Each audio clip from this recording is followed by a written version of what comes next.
Hello students, हम लोग discuss कर रहे थे about electric potential due to non conducting sphere. ठीक है, नॉन कंडक्टिंग स्फीयर में हमने 3 केसेस पढ़े हैं, जिसमें हमने पहला पढ़ा था outside point of the non conducting sphere, second point था हमारा at the surface of the non conducting sphere and the third point was inside the non conducting sphere. ठीक है, inside the non conducting sphere को अपन कल complete कर चुके थे। यहाँ तक ये अपन फाइनल इक्वेशन निकाल चुके थे और नंबर आप लोग डाल देना।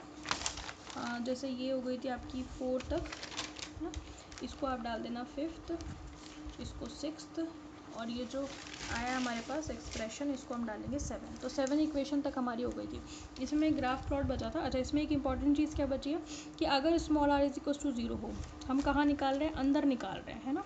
तो पार्टिकल मेरा ये तो रेडियस है r और पार्टिकल मेरा यहाँ कहीं है, दिस इज स्मॉल r, ये सेंटर और ये p। तो अगर ये बिंदु बिंदु p कहाँ आ जाए, सेंटर पर आ जाए, सेंटर पर आ जाएगा तो ये डिस्टेंस r 0 हो जाएगी।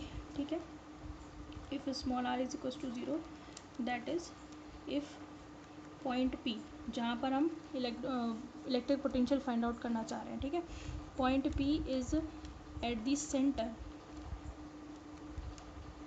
ऑफ नॉन कंडक्टिंग स्फीयर, तो क्या होगा, बी इन कितना आएगा, कुछ नहीं करना आपको, ये जो स्मॉल r है इसकी जगह पर आप क्या रख दो, 0 रख दो, है ना। तो ये r² से ये r³ कट जाएगा, एक r बचेगा, तो आपके पास क्या बचेगा, आपके पास बचेगा 3/2, बाहर ले लो, अंदर क्या बचेगा, q/4 पाई, है ना, एप्सिलॉन नॉट और r, एक r बच गया ना नीचे।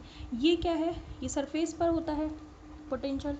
उसका मतलब कहने का ये है कि अगर ये बिंदु P सेंटर पर आ जाता है, यानी कि ये डिस्टेंस r 0 हो जाती है, तो इनसाइड जो पोटेंशियल होगा वो सरफेस के पोटेंशियल का 3/2 टाइम्स होगा। ये क्या है, 3/2 ऑफ Vs, सरफेस पर हमने जो निकाला है उसका 3/2 टाइम्स होगा। ठीक है, ठीक है भाई। तो यानी कि अगर सेंटर पर पॉइंट P आ जाए, यानी कि जिस बिंदु पर हम इलेक्ट्रिक पोटेंशियल फाइंड आउट करना चाहते हैं वो बिंदु उठ करके कहाँ आ जाए, सेंटर पर आ जाए, तो इनसाइड जो पोटेंशियल होगा नॉन कंडक्टिंग स्फीयर में, वो सरफेस पर जो पोटेंशियल है उसका 3/2 टाइम्स होगा। ये आपको ध्यान देना है। ठीक है, सरफेस पर हमने यही तो निकाला है, सरफेस पर ये अपन सरफेस पर है, ये मैंने आउट लिख दिया था गलती से। ठीक है, point potential at the surface, तो उसको अपन वी सरफेस डालेंगे या वी एस लिखेंगे, तो इतना आता है ये q/4πε0r। तो ये q/4πε0r का कितना टाइम्स आ रहा है, 3/2 टाइम्स, या फिर आप ऐसे भी लिख सकते हो, दिस विल बी 1.5, यानी कि 1.5 गुना आएगा। ठीक है, तो ये क्वेश्चन की फॉर्म में पूछा जा सकता है, ये रिजल्ट इंपॉर्टेंट है। वो ऐसे कह सकता है, prove that potential inside the non conducting sphere is 3/2 times of the potential at the surface if point is at the centre. समझ में आ गए, यानी कि पॉइंट जो है जहाँ पर you have to calculate electric potential, अगर वो सेंटर पर हो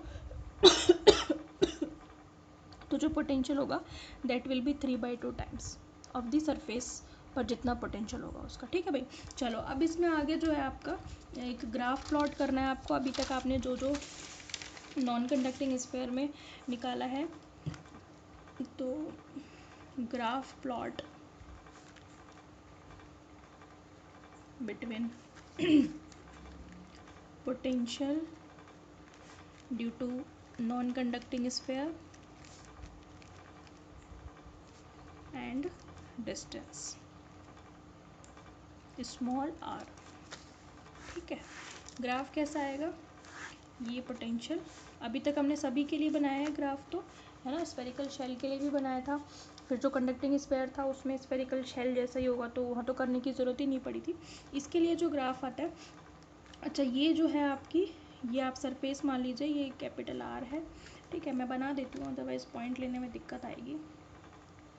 ग्राफ जो आता है कुछ इस तरीके से आता है। ठीक है, ठीक है, ये ग्राफ आता है, तो ये जो है आपका, ये तो है सरफेस, यानी कि यहाँ पर तो Vs कितना आएगा, q/4πε0r। इससे इधर आउटसाइड दी सरफेस और इसके अंदर इनसाइड दी सरफेस, ये ध्यान रखना आप, ठीक है। अच्छा, ये ग्राफ वह हर बार के जैसा नहीं है, जैसे हर बार आता था उसके जैसा नहीं है। अब देखो आउटसाइड जी स्फेयर जो होती है वी आउट, पोटेंशियल जो होता है वो क्या होता है, दूरी का इन्वर्सली प्रोपोर्शनल, हमने निकाला था ना, मैंने बताया भी था आपको।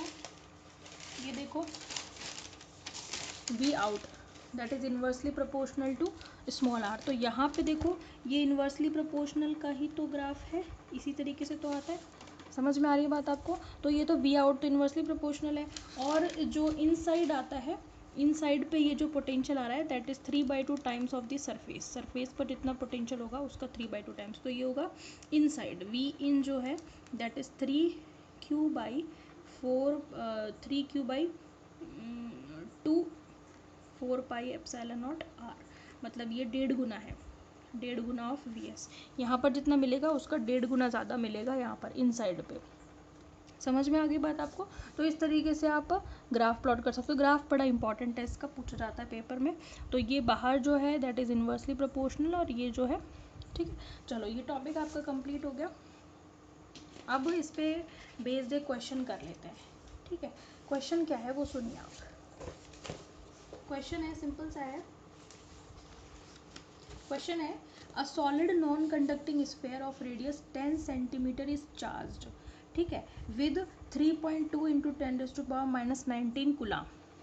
Determine the electric potential at a point from its centre at a distance of 14 centimetre, 10 centimetre and 4 centimetre, ठीक है। क्वेश्चन मैं लिख ही देती हूँ, छोटा सा ही है। A solid non conducting sphere, आप भी कर सकते हो, सिंपल सा क्वेश्चन है। वीडियो को पॉज करना, पहले मैं क्वेश्चन समझा दूँ, वीडियो को पॉज करना और फिर खुद करना, ठीक है, आंसर मिलाना आप लोग, नहीं होता तो सॉल्यूशन देख लेना। Non conducting sphere of radius 10 centimetre, यानी कि कैपिटल आर आपको गिवन है, ठीक है, is charged with 3.2 into 10⁻⁻19 coulomb. Determine the electric potential. Determine the electric potential at a point from its center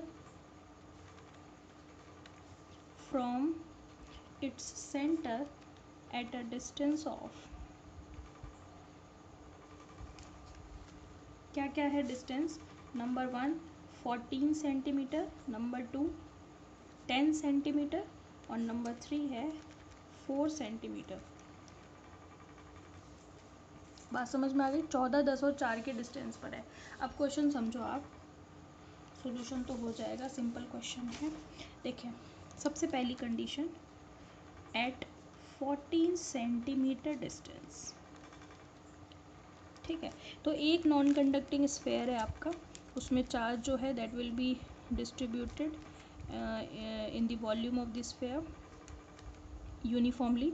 ये रेडियस है कैपिटल आर, और ये इसकी जो कैपिटल आर है 10 सेंटीमीटर की है, तो 10 सेंटीमीटर रेडियस का गोला है, ठीक है। ये सेंटर है ओ, ये कह रहा है ना, इसको चार्ज कितना दिया है, ये जो क्यू है उसकी वैल्यू है 3.2 10⁻⁻19 कूलम, ठीक है।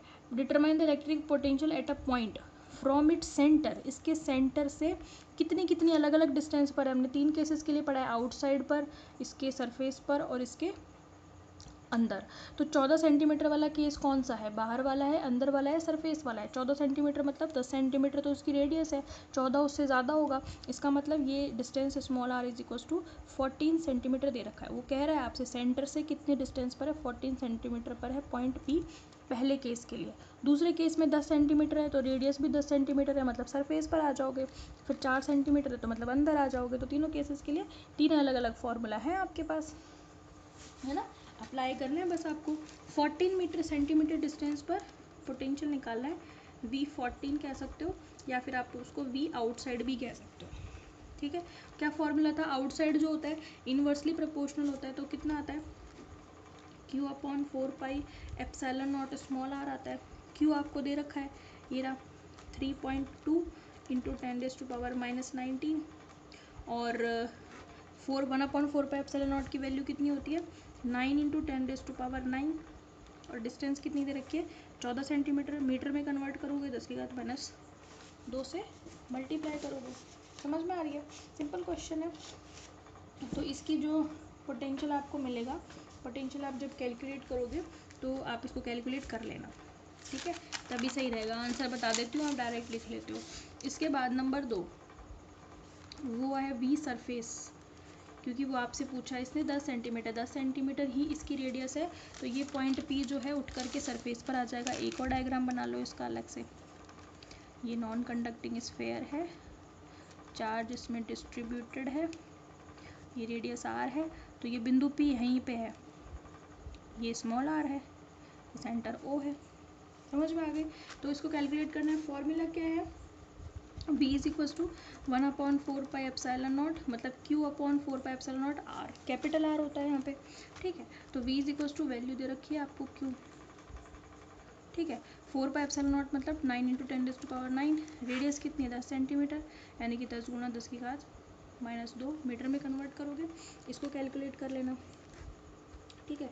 तीसरा केस आपका आता है, आंसर आएगा वोल्ट में, यूनिट जो आएगी वोल्ट में आएगी, ठीक है।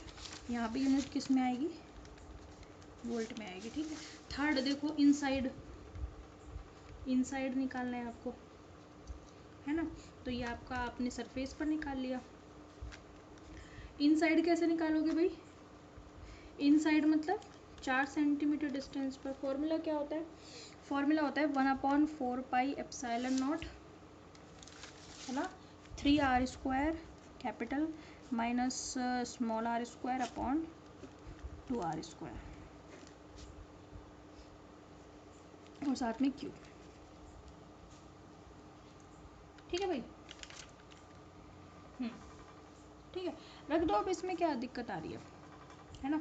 आप चाहो तो एक काम कर लो, एलसीएम तोड़ लो तो कम कैलकुलेशन करनी पड़ेगी, अदरवाइज ज़्यादा कैलकुलेशन करनी पड़ेगी, है ना। एलसीएम तोड़ लो इसका, v inside is equal to कैसे आ जाएगा, q अपॉन में, आप ऐसा करो,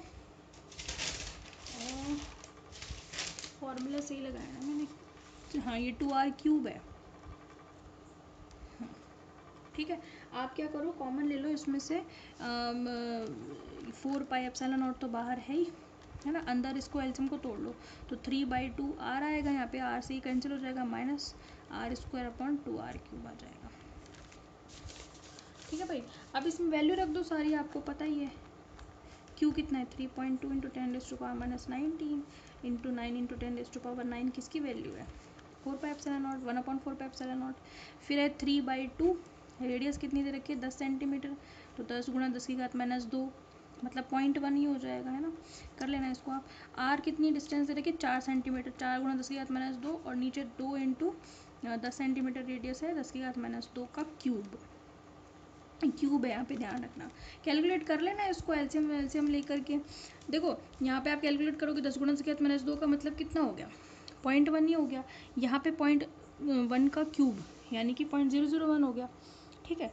तो इसको कैलकुलेट करना आप, आंसर निकालना, और वो भी आंसर किस में आएगा, वोल्ट में। समझ में आ गई बात आपको? तो इस तरीके से आप फाइंड आउट कर सकते हैं। क्वेश्चन ऐसे ही पूछे जाते हैं, इससे ज़्यादा डिफिकल्ट क्वेश्चन नहीं आते इन टॉपिक्स में, ठीक है भाई। तो ये आपका टॉपिक कंप्लीट हो गया। अब हम नेक्स्ट उसमें शुरू करेंगे नेक्स्ट टॉपिक, और वो होगा potential energy of a system of charge. जैसे हमने अब तक electric field due to system of charges निकाला है, ग्रुप्स की वजह से निकाला है ना, फोर्स भी हमने चार्ज ग्रुप के लिए निकाला है, ऐसे ही हम पोटेंशियल एनर्जी भी निकालेंगे। जब बहुत सारे चार्जेस होंगे तो पोटेंशियल एनर्जी कितनी होगी। एक चार्ज की वजह से पोटेंशियल एनर्जी फाइंड आउट कर चुके हैं, अब बहुत सारे चार्जेस के लिए निकालेंगे, ठीक है। Thank you.